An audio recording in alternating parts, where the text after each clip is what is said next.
Hey, ¿qué pasa, Mufasa? It's Brandon back with another video. So Joel Famularo recently released a new update to his Phantom Luts, specifically his film pack. And we're talking about his Vision and the Eterna and the Eastman Luts that were recently updated just a couple days ago. So I have a wedding that I'm editing right now, and I have a couple clips, and I want to make this video really short just to kind of show you the updates.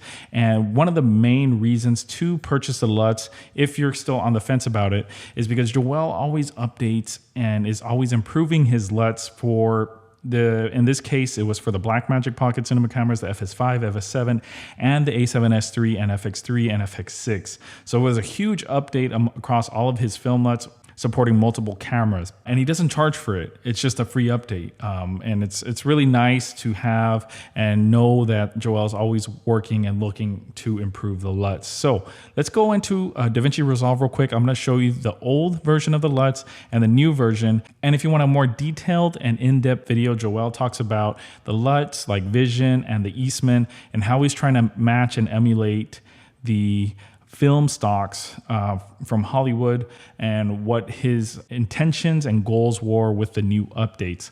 And so if you want to watch that video, I'll link it down below. But without further ado, let's get started. So we're here in Davinci Resolve. I have a couple clips that I'm working on right now for a wedding of ours, and I'm going to apply the Vision. So the biggest update was for our Vision Luts, and I'm going to show you the old version, and then we're going to jump into the newer updated version for Vision. And I'm just going to use the standard exposure. I'm not going to be using the legacy exposure, just because that the standard or neutral exposure is probably the one that we're going to be using more. Legacy is a little bit more stylized, and there's a little bit more of a fade in the blacks where the IRE is set to like 5 or something.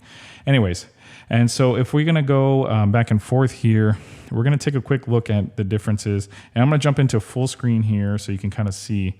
So this was the old version of the Vision Lut. And if you see the differences here, it looks like there was a lot of teal, and then the skin tones have this kind of like greenish hue. And if we go into the new version of the Vision Lut, you're going to see that the skin tones, and that was a really big factor for Joel on his updates. If you watch his video, is that the skin tones have this more like orangey glow to it, and it replicates a lot of films, specifically like Gladiator. And if you look at the Gladiator footage that he posts, you can really see that the skin tones are orange. And the other thing is his gamma curve here. I know he says in his videos that he really wanted to perfect it. And so what happens is on the highlights and on the higher mids, there is a more of like a blown out kind of high key type of look. And it's really kind of like a nice roll off. And then in the mids, there's really a lot of contrast. So, he kind of perfected that curve in, that's kind of what we can see here. Especially if you start looking at the dress down here, you can see that the highlights are just a little bit more like punchier, and they're kind of like they're just a little bit more smoother on the roll off. And then if we look at the scopes here between the two clips, so this is the scope for the old Lut.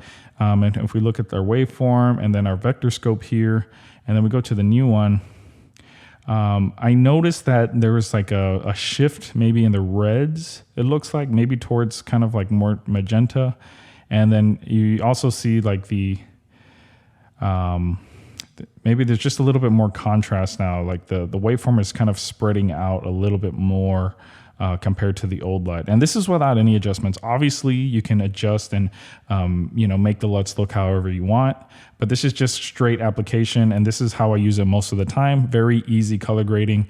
And just I really don't like to make a lot of adjustments when I'm color grading. So if you look at the new version, a lot more contrast in the mids. You see that waveform spreading out more in the mids, and there's a lot more contrast, which is what Joel had said he was going to do.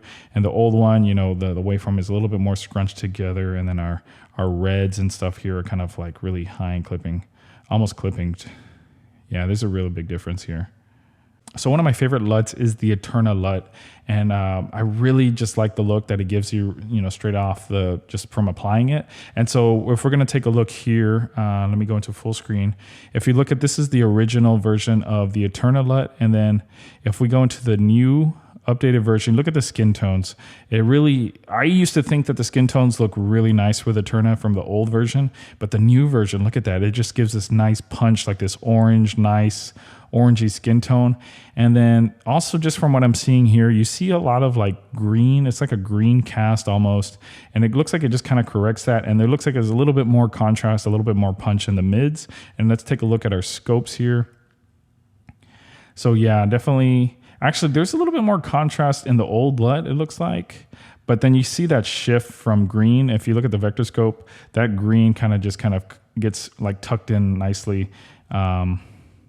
Yeah, and then the skin tones definitely, if you look at this kind of like, this is kind of where the skin tones are lying. And if you go to the new version, it definitely shifts more towards the magenta, more like the reddish tones. And so that's kind of like the fix. And so my favorite Lut just got better with the application, and it just looks super nice. Like the skin tones look so nice with Eterna. So let's take a look here at this other clip. So we're going to use the Vision Teal on this one, and we're going to compare the two.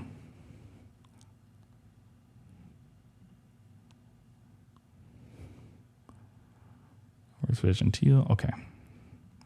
So again, this is the old version of the Vision Teal, and quite frankly, this was not one of my favorite Luts to use, was the Vision Teal.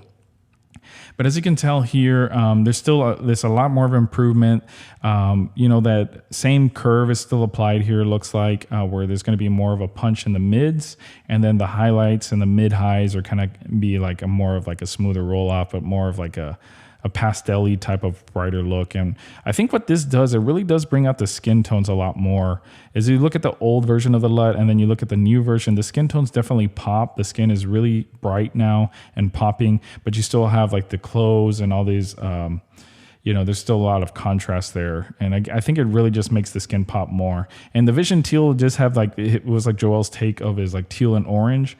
And, I think there's just a little bit like of teal, maybe a little bit of blues in our black points here. So you kind of see that like bluish, like teal look to it. And if you look at our scopes here, it's crazy, right? Like if you look at the highlights here on the old version of the Lut, and then you go to the new version, our highlights are they're actually not as bright as the old Lut.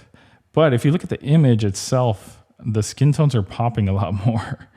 And it's just crazy how that curve that he was doing, that curve is nuts, where it really does make the skin pops a little bit more. And you see that here where this waveform is kind of pushing upwards a little bit more. And then if we look at our vector scopes here, it looks like the reds are shifting more towards like a solid red. And same thing with our skin tones. It shifts a little bit more towards magenta than from green.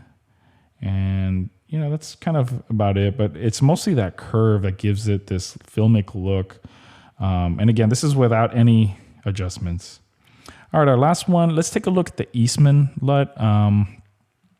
And I'll let you go. I really don't. There's also the bleach Lut, but the bleach is mostly for like those grungy type of films, or if you're doing like a war type of film, like it gives you that grungy look. And for weddings, it's not really appropriate for me. So we're gonna apply the old Eastman there, and then our new version of Eastman here, right there. Oh, that's Eastman Remastered. So you actually created a new version. So there's actually a 6th Lut, and this is the Eastman Remastered. And that's kind of like the old, he says it's like a take on his previous Eastman Lut. So let's take a look. And it looks about the same. It's just a little bit more like brighter. But as far as the colors are concerned, it's just a curve that's a little bit different, really. But the colors are the same, so that's cool. But let's go to the Eastman, his new version of Eastman. So now we're comparing apples to apples. And yeah, definitely there's a pop in the skin tones here. Yeah, it's definitely a lot more punchier. And if we look at our vector scopes here, yeah, definitely reds you're skewing more to red now, and the blue more to cyan. Looks a lot nice. I mean, it looks nicer. I definitely agree that there is a massive improvement from the film Luts, which were already great to begin with, but no, Joel has kind of just improved on it even more. And actually in December or November, he also released an update, even maybe in October, I can't remember, but he released an update to his Airy Lut pack also. So it's within a span of a few months, we've had 2 updates for the Airy pack and the film pack. And I know that I've also used this footage, I've also used this LUTs on the new A7 IV, and they pretty much are the same kind of color science. Each one is slightly a little bit more magenta, a little bit more green, and one is like kind of more in the center. Like the A1's kind of like world neutral, you know, the A7S III is kind of like green. And the A7 IV, let's say, goes more magenta, but they're all pretty much the same. And so I've actually used, in the meantime, while I guess Joel's going to release an A7 IV LUT pack, hopefully in the future. In the meantime, I'm using the A7S III FX3 LUT pack for the A7 IV video footage, and I've hadn't had any issues so far. But I hope you guys like the new update. If you want to see the more thorough view of everything that he's talking about and how his goal and how he got to that goal, I'll link Joel's video down below so you can kind of take a look. But I'm super excited. Can't wait to really color grade this film. Probably going to be using Vision for this, since it just kind of gives you that pastel-y skin. Looks really nice. Anyways, guys, I'll see you guys in the next video. Hopefully this video wasn't too long. Peace.